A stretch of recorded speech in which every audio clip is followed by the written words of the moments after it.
Hello, welcome to my channel. Gumagawa ako ng mga math videos para ma-improve ko yung skills ko sa math at the same time makatulong sa mga gustong matuto.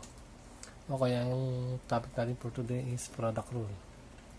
Ang product rule ay x to the power of m times x to the power of n equals to x to the power of m plus n. Okay, bigyan mo na ako ng example.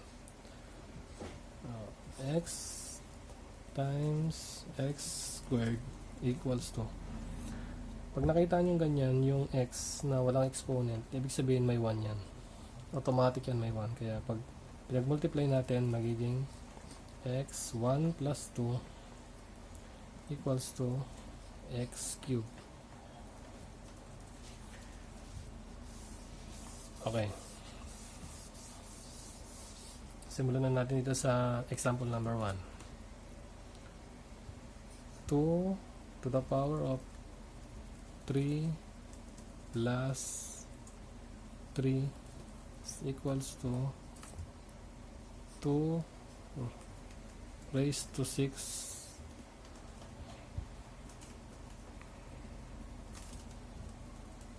okay, example number 2.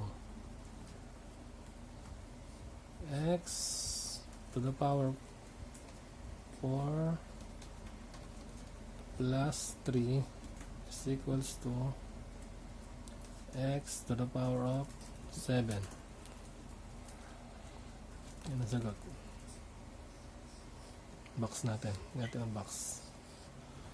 Okay. Sa example number 3, bali, hiwalay natin yung coefficient. 4 times 7 x to the power of 3 plus 4. So magmumultiply itong dalawa. 4 times 7 is 4, 8, 12, 16, 20, 24, 28. 28 x to the 7 power. Okay, last example.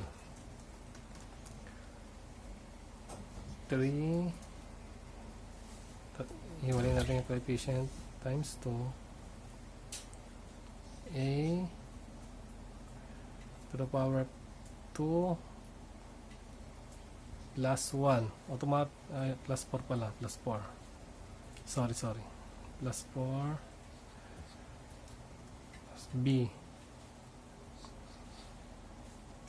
3. Bali, ang sagot niyan, pag multiply natin, ay, hindi nakita sa ano, 6 a to the 6 power b3. Yan ang sagot.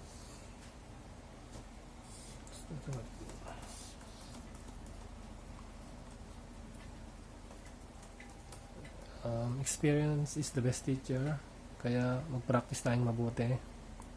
Susunod na yung pagsusulit. Thank you.